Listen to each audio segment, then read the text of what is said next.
जय हिंद दोस्तों। एक बार फिर से आपका जीके जीएस ट्रेंडिंग में स्वागत है। जैसा कि आप लोगों को पता है कि हम लोग प्रतिदिन ग्रुप डिस्कशन करते हैं, लेकिन अभी एक दो दिन से वीडियो नहीं बन पाया था दोस्तों, किसी कारणवश से। ठीक है, दिवाली का त्यौहार या फिर अन्य कारण थे जिसमें कि घर का साफ सफाई ये सब कुछ करना था सभी लोगों को। तो हम लोग फिर से आज ग्रुप डिस्कशन करेंगे, जिसमें कि हम लोगों का जो लुसेंट का अगला टॉपिक होगा महाजनपद काल। महाजनपद काल का भी हम लोग जो भी महत्वपूर्ण क्वेश्चंस बनते हैं, यानी जो भी प्रीवियस ईयर में आए हुए हैं या फिर जो भी क्वेश्चंस बनते हैं लुसेंट में, उन सभी को हम लोग करेंगे, जो ऑब्जेक्टिव बेस्ड है दोस्तों। देख सकते हैं आप लोग, ये हम लोग पासबुक है, इसी का हम लोग आज डिस्कशन पूरा करेंगे। तो चलिए हम लोग क्वेश्चन स्टार्ट करते हैं। लेकिन इससे पहले यदि कोई भी चैनल पर नया है दोस्तों, तो आप चैनल को जरूर से जरूर सब्सक्राइब कर लीजिए, क्योंकि इस टाइप का वीडियो आपको मिलता ही रहेगा। नया नया टॉपिक्स, जो कि नया टॉपिक्स क्या बोलिए, उसको महत्वपूर्ण टॉपिक्स बोलिए, जो कि एग्जाम का पार्ट बन ही जाता है, जहाँ से क्वेश्चंस लगभग सभी एग्जाम में एक क्वेश्चन दो क्वेश्चंस रहेंगे ही रहेंगे। तो चलिए हम लोग वीडियो को स्टार्ट करते हैं। तो पहला क्वेश्चन हम लोगों का है, मिलाना है। ठीक है, महाजनपद में मिलाना है कि महाजनपद और उसकी राजधानी क्या थी दोस्तों। जैसे कि गंधार की राजधानी क्या थी? तक्षशिला। कहाँ था? तक्षशिला। ठीक है, तो गंधार का राजधानी था तक्षशिला। सूरसेन का राजधानी था मथुरा। कहाँ था? मथुरा। सूरसेन का राजधानी मथुरा। वत्स का राजधानी कौशाम्बी। कहाँ था? कौशाम्बी। वत्स का राजधानी कौशाम्बी। और कौशल का राजधानी श्रावस्ती। कहाँ था? श्रावस्ती। श्रावस्ती। ठीक है, तो कौशल का राजधानी था श्रावस्ती। ठीक है, तो इसी तरह से हम लोग देखते हैं क्वेश्चन नंबर 2। हरेक वंश के किस शासक को कुनिक कहा जाता था? कुनिक। अजातशत्रु। किसको? अजातशत्रु। ठीक है, तो अजातशत्रु को क्या कहा जाता था? कुनिक कहा जाता था। क्या कहा जाता था? कुनिक। ठीक है, तो अजातशत्रु को कुनिक कहा जाता था। किस शासक ने गंगा एवं सोन नदियों के संगम पर पाटलिपुत्र नामक नगर की स्थापना की थी? तो कौन? उदयन। ठीक है, तो उदयन के द्वारा गंगा एवं सोन नदियों के संगम पर पाटलिपुत्र नामक नगर की स्थापना की गई थी। पाटलिपुत्र दोस्तों आज का जो पटना का शहर है, उसको हम लोग पहले पाटलिपुत्र के नाम से जाने जाते थे। ठीक है, क्वेश्चन नंबर 4। शिशुनाग वंश का वह कौन सा शासक था जिसके समय में वैशाली में द्वितीय बौद्ध संगीति का आयोजन किया गया? उसे काकवर्ण के नाम से भी जाना जाता है दोस्तों। कालाशोक। ठीक है, तो शिशुनाग वंश का वह शासक था कालाशोक, जिसके समय में वैशाली में द्वितीय बौद्ध संगीति का आयोजन किया गया, उसे काकवर्ण के नाम से भी जाना जाता है। Question number 5। 323 ईसा पूर्व में सिकंदर महान की मृत्यु कहाँ हुई थी दोस्तों? बेबीलोन अभी कहाँ स्थित है? कर्नाटक में। कहाँ स्थित है? कर्नाटक में। ठीक है दोस्तों, बेबीलोन कर्नाटक में नहीं है। बेबीलोन है आपका ईरान में है ना। ईरान में दोस्तों, तो बेबीलोन ईरान में स्थित है। ठीक है, क्वेश्चन नंबर 6। ठीक है, सिकंदर महान एवं पोरस यानी पुरु की सेनाओं ने निम्नलिखित में से किस नदी के आमने सामने वाले तटों पर पड़ाव डाला हुआ था? सुनिएगा ऑप्शन। रावी के तट पर, झेलम के, सतलज के या चेनाब के? झेलम। किस नदी के? झेलम नदी के। तो सिकंदर महान एवं पोरस यानी पुरु की सेनाओं ने झेलम नदी के तट पर आमने सामने वाले तटों पर पड़ाव डाला था। ठीक है, क्वेश्चन नंबर 7। किस प्रकार का मृद भांड यानी पाटरी भारत में द्वितीय नगरीकरण या शहरीकरण के प्रारंभ का प्रतीक माना गया है? उत्तरी काले पॉलिशकृत बर्तन। कैसा? उत्तरी काले। ठीक है, तो उत्तरी काले पॉलिशकृत बर्तन का जो मृद भांड है, भारत में द्वितीय नगरीकरण के प्रारंभ का प्रतीक माना जाता है। Question number 8। पाली ग्रंथों में गांव के मुखिया को क्या कहा गया है? भोजक या ग्राम भोजक? क्या वजह है? भोजक या ग्राम भोजक। ठीक है, तो पाली ग्रंथों में गांव के मुखिया को भोजक या फिर ग्राम भोजक कहा गया। क्या कहा गया है? भोजक या ग्राम भोजक। ठीक है, तो पाली ग्रंथों में गांव के मुखिया को भोजक या फिर ग्राम भोजक कहा गया है। उज्जैन का प्राचीन नाम था अवंतिका। क्या नाम था? अवंतिका। उज्जैन का प्राचीन नाम अवंतिका। ठीक है दोस्तों, तो उज्जैन का प्राचीन नाम अवंतिका था। Question number 10। नंद वंश का संस्थापक कौन था? महापद्म नंद। कौन था? महापद्म नंद। ठीक है, तो नंद वंश का संस्थापक महापद्म नंद था। Question number 11। ग्रीक या फिर यूनानी लेखकों द्वारा किसे अग्रमीज या फिर जैंड्रमीज कहा गया है? घनानंद। किसको? घनानंद। ठीक है, तो घनानंद को ग्रीक या फिर यूनानी लेखकों द्वारा अग्रमीज या फिर जैंड्रमीज कहा जाता है या कहा गया है। ठीक है, क्वेश्चन नंबर 12। प्राचीन भारत में पहला विदेशी आक्रमण किनके द्वारा किया गया था? नहीं, ईरानियों के द्वारा। किसके द्वारा? ईरानियों के द्वारा दोस्तों। ठीक है, तो प्राचीन भारत में पहला विदेशी आक्रमण ईरानियों के द्वारा किया गया। Question number 13। प्राचीन भारत में दूसरा विदेशी आक्रमण एवं पहला यूरोपीय आक्रमण किनके द्वारा किया गया? सिकंदर। यूनानियों के द्वारा। किसके द्वारा? यूनानियों के द्वारा। यूनानियों के द्वारा। तो प्राचीन भारत में दूसरा विदेशी आक्रमण एवं पहला यूरोपीय आक्रमण क्या हुआ था? पहला यूरोपीय आक्रमण और दूसरा विदेशी आक्रमण किसके द्वारा किया गया? यूनानियों के द्वारा। यूनानियों के द्वारा दोस्तों। ठीक है, तो प्राचीन भारत में दूसरा विदेशी आक्रमण एवं पहला यूरोपीय आक्रमण यूनानियों के द्वारा किया गया। क्वेश्चन नंबर 14, ईरान के हखमनी वंश के किस शासक ने भारतीय भूभाग को जीतने के बाद उसे फारस साम्राज्य का 20वां प्रांत बनाया? डेरियस, साइरस, जेरसिस या फिर डेरियस यानी दारबाहु थर्ड। ठीक है, तो इसका सही आंसर होगा डेरियस यानी फिर दारबाहु फर्स्ट। डेरियस। क्या होगा? डेरियस या फिर उसको बोलते थे दारबाहु फर्स्ट। ठीक है दोस्तों, तो ईरान के हखमनी वंश के जो डेरियस शासक थे ने भारतीय भूभाग को जीतने के बाद उसे फारस साम्राज्य का 20वां प्रांत बनाया था। क्वेश्चन नंबर 15, हाइडे स्पेज या फिर बीतस्ता यानी आधुनिक नाम उसका झेलम है। ठीक है, आधुनिक नाम क्या है? झेलम का युद्ध 326 ईसा पूर्व किन किन शासकों के बीच हुआ था? पोरस के शासक और सिकंदर के बीच। सिकंदर पोरस के शासक और सिकंदर। सिकंदर के बीच। ठीक है, तो हाइडे स्पीज या फिर बीतस्ता आधुनिक नाम झेलम का युद्ध 326 20 ईसा पूर्व में या फिर बीसी में जो हुआ था सिकंदर एवं पोरस के मध्य हुआ था। क्वेश्चन नंबर 16, सिकंदर ने भारत पर कब आक्रमण किया? 326 कब हुआ? ठीक है, तो 326 ईसा पूर्व में सिकंदर ने भारत पर 326 ईसा पूर्व में आक्रमण किया था। क्वेश्चन नंबर 17, सूची 1 को सूची 2 के साथ सुमेलित करना है। बिंबिसार किस वंश का शासक था? कौन सा? हर्यक वंश। ठीक है, तो बिंबिसार हर्यक वंश का शासक था। कालाशोक शिशुनाग वंश कौन सा? कालाशोक शिशुनाग वंश। ठीक है, तो कालाशोक शिशुनाग वंश का संस्थापक था। महापद्म किस वंश का संस्थापक? कौन सा? नंद वंश। ठीक है दोस्तों, तो महापद्म नंद वंश का संस्थापक था। और बिंदुसार? मौर्य वंश। बिंदुसार मौर्य वंश। ठीक है दोस्तों, तो बिंदुसार मौर्य वंश का संस्थापक था। इसी तरह से हम लोग आगे बढ़ते हैं। ठीक है, सूची 1 को सूची 2 के साथ सुमेलित करना है दोस्तों। ठीक है, महाजनपद और आधुनिक क्षेत्र अभी कहाँ पे है उसका? ठीक है, यानी अब उसको किस नाम से हम लोग अभी जानते हैं? एक मगध को अभी किस नाम से जानते हैं? कौन सा? पटना। और कौन सा क्षेत्र आता है? गया। पटना। देखिए दोस्तों, मगध जो पहले महाजनपद था वो अभी पटना और गया के जिलों को मिला करके बनता था। और वत्स इलाहाबाद दोस्तों, तो वत्स जो महाजनपद था उसको अभी इलाहाबाद के नाम से जाना जाता है।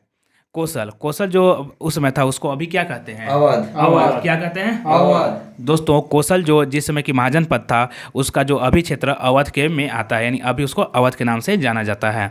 अवंती का क्षेत्र मालवा। अवंती का क्षेत्र मालवा। ठीक है दोस्तों, तो अभी जो मालवा का पठार या जो भी मालवा के बारे में हम लोग जानते हैं उस समय अवंती महाजनपद के नाम से विख्यात था। क्वेश्चन नंबर 19, मगध की प्रथम राजधानी कौन सी थी? गिरिव्रज, राजगिरी। क्या था? गिरिव्रज और राजगिरी। ठीक है दोस्तों, तो गिरिव्रज या फिर राजगिरी के नाम से जानते थे। क्या बोलते थे उसको? गिरिव्रज और राजगिरी। ठीक है, तो मगध की प्रथम राजधानी गिरिव्रज या फिर राजगिरी के नाम से जाना जाता था। क्वेश्चन नंबर 20, किस शासक द्वारा सर्वप्रथम पाटलिपुत्र का राजधानी के रूप में चयन किया गया था? किसके द्वारा? उदयन के द्वारा दोस्तों। ठीक है, तो उदयन के द्वारा सर्वप्रथम पाटलिपुत्र का राजधानी के रूप में चयन किया गया था। क्वेश्चन नंबर 21, 16 महाजनपदों की सूची उपलब्ध है किस निकाय में? अंगुत्तर निकाय। कौन सा निकाय? अंगुत्तर निकाय। ठीक है दोस्तों, तो अभी आप देख रहे हैं कि 16 महाजनपद, जितने 16 महाजनपद थे उन सभी का जो विवरण है वो अंगुत्तर निकाय में उपलब्ध है।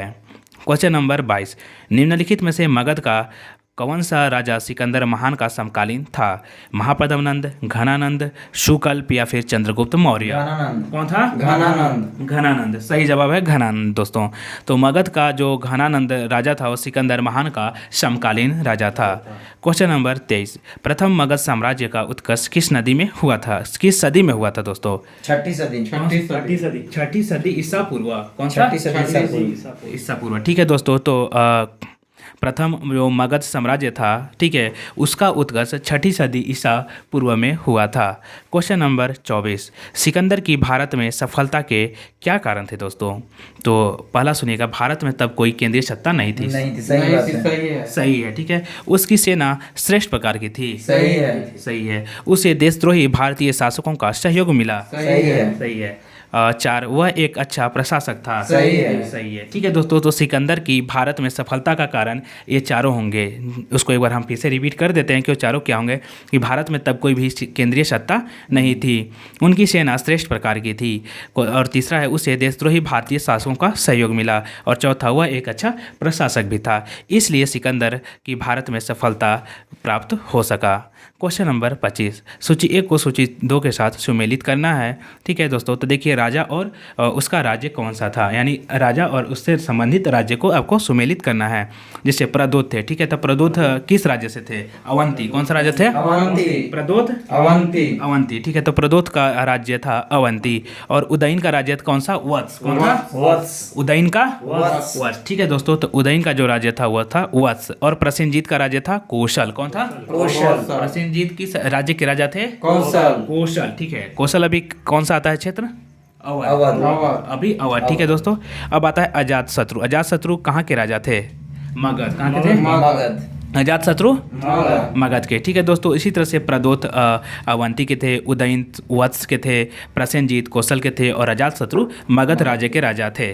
क्वेश्चन नंबर 26, अभिलेखीय साक्ष्य से प्रकट होता है कि नंद राजा के आदेश से एक नहर खोदी गई थी दोस्तों, अंग में, वंग में, कलिंग में, मगध में। कलिंग में। कहाँ पे? कलिंग में। कलिंग में। ठीक है, तो अभिलेखीय साक्ष्य से प्रकट होता है कि नंद राजा के आदेश से एक नहर खोदी गई थी। कहाँ पे? कलिंग में। कलिंग में खोदी गई थी दोस्तों।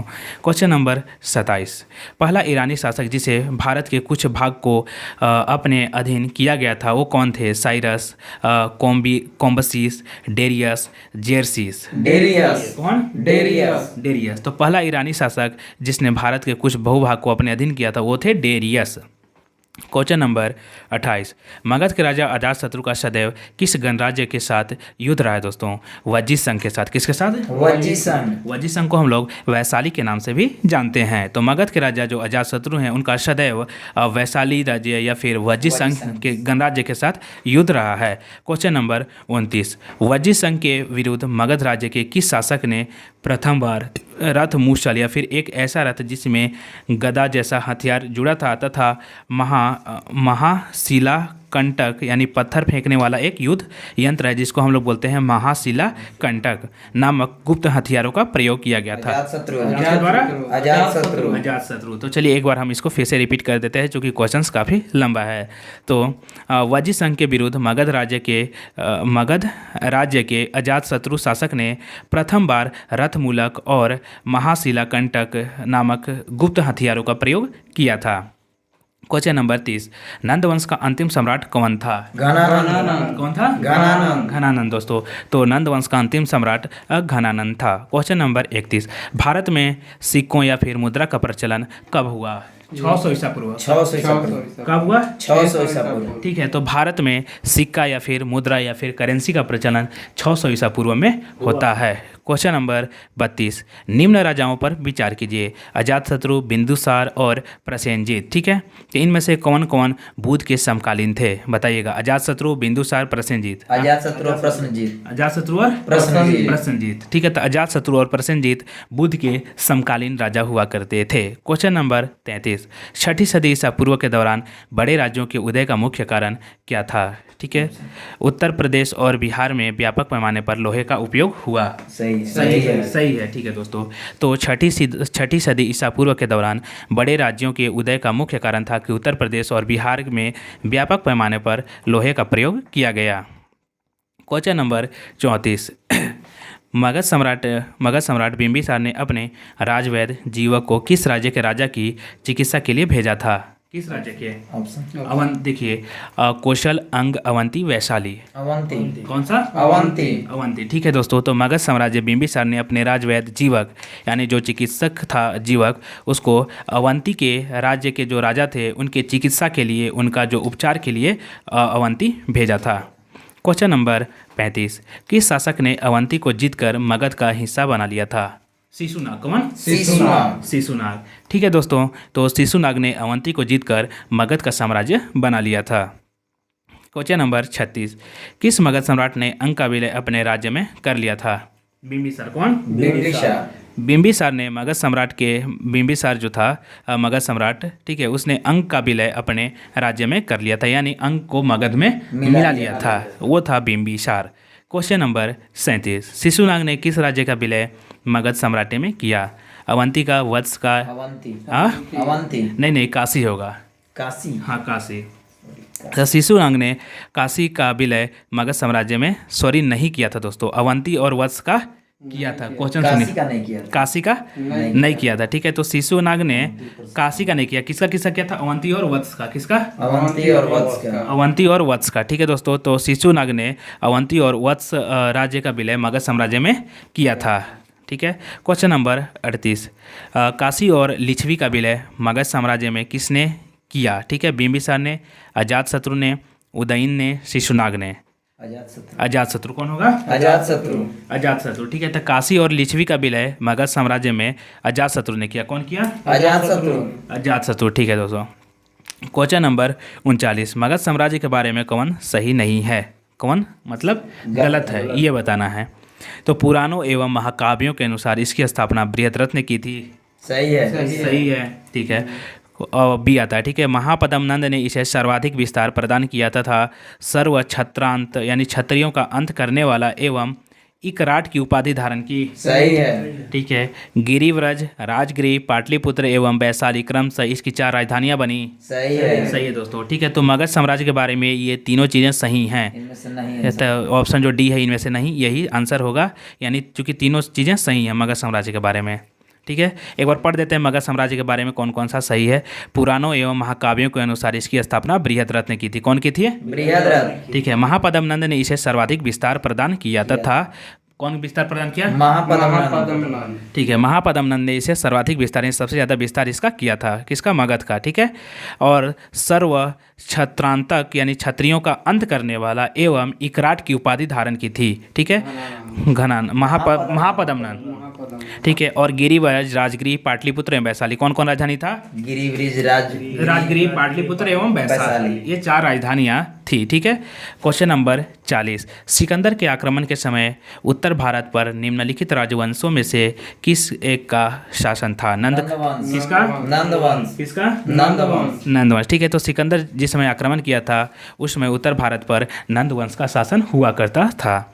चलिए दोस्तों आगे देखते हैं। क्वेश्चन नंबर 41, निम्नलिखित में से कौन सा एक ईसा पूर्व 6ठी सदी में प्रारंभ में भारत का सर्वाधिक शक्तिशाली नगर राज्य था?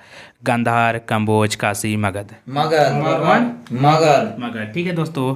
तो जो मगध राज्य था वो 6ठी ईसा सदी में प्रारंभ में भारत का सर्वाधिक शक्तिशाली राज्य हुआ करता था। क्वेश्चन नंबर 42, निम्नलिखित में से कौन कौन से भारत पर ईरानी आक्रमण के प्रभाव के रूप में माना जाता है? ठीक है। खरोष्ठी लिपि का प्रचार, अभिलेख उत्कीर्ण करने का कला का प्रचार, ईरानियों की छत्र प्रणाली का प्रचार, घंटा आकार के गुंबज की कला का प्रचार, स्त्री अंगरक्षकों की नियुक्ति। 1 2 3 4 सभी ऑप्शन सही हैं, ठीक है दोस्तों।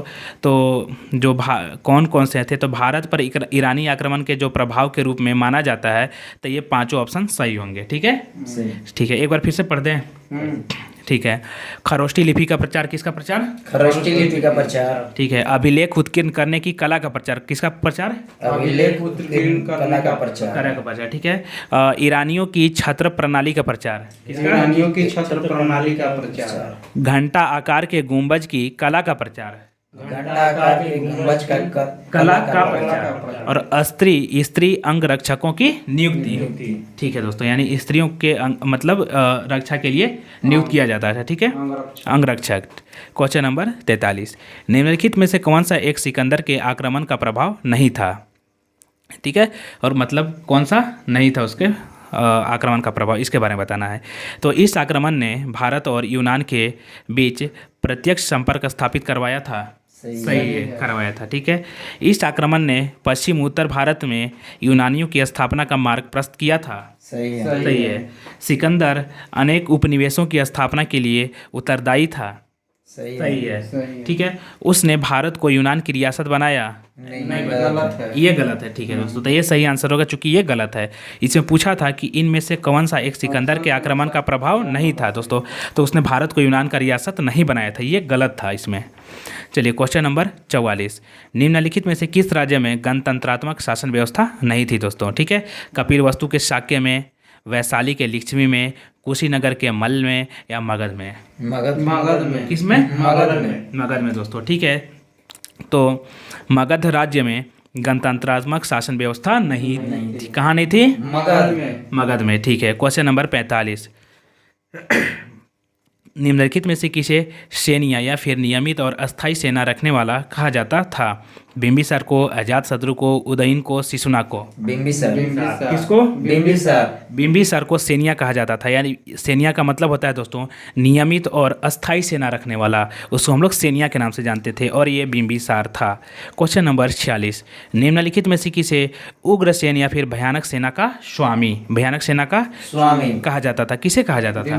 महापद्मनंद। किसको? महापद्मनंद। किसे? महापद्मनंद। महापद्मनंद को उग्रसेन कहा जाता था। क्या कहा जाता था? उग्रसेन। उग्रसेन। उग्रसेन माने होता है भयानक सेना। क्या कहा जाता है? भयानक सेना। भयानक सेना का मालिक, भयानक सेना का मालिक। ठीक है, तो इसी तरह से हम लोग देखते हैं कि महापद्मनंद उसको उग्रसेन कहा जाता था। उग्रसेन का मतलब होता है भयानक सेना का मालिक या फिर स्वामी।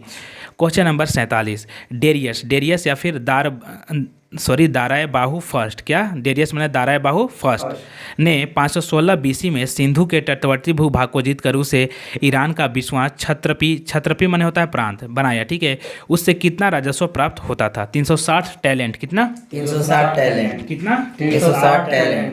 360 टैलेंट। तो डेरियस या फिर दाराय बाहु ने 516 BC में सिंधु के तटवर्ती भूभाग को जीतकर उसे ईरान का 20वां प्रांत बनाया, उससे उसको 360 टैलेंट राजस्व प्राप्त होता था।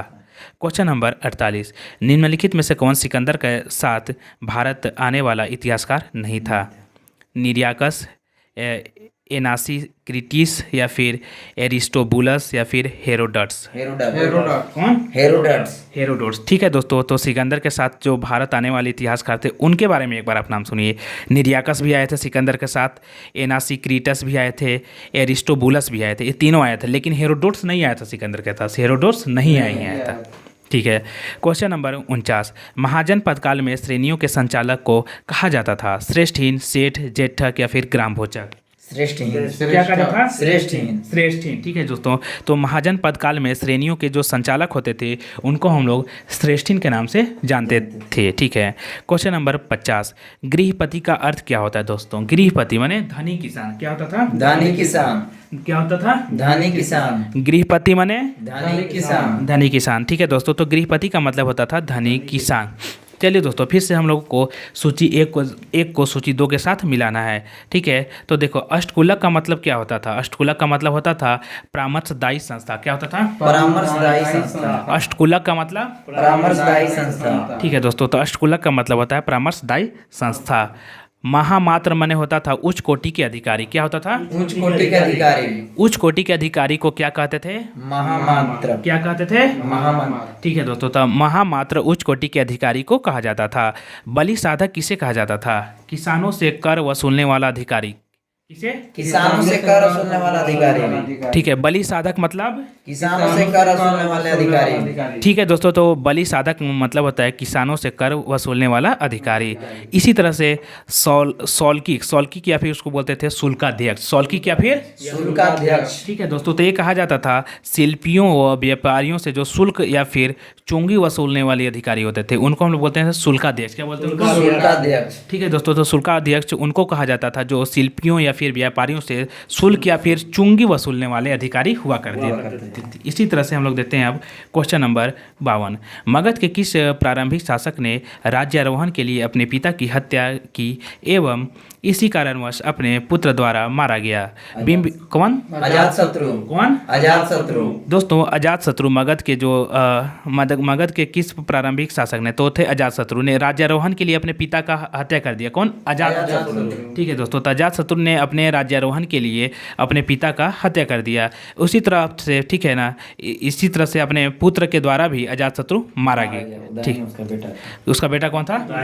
उदयन। ठीक है दोस्तों, तो अजातशत्रु का जो बेटा था उदयन, उसने भी वो अजातशत्रु की हत्या कर दी, क्योंकि अजातशत्रु ने भी अपने पिता की हत्या राज्यारोहण के लिए कर दिया था।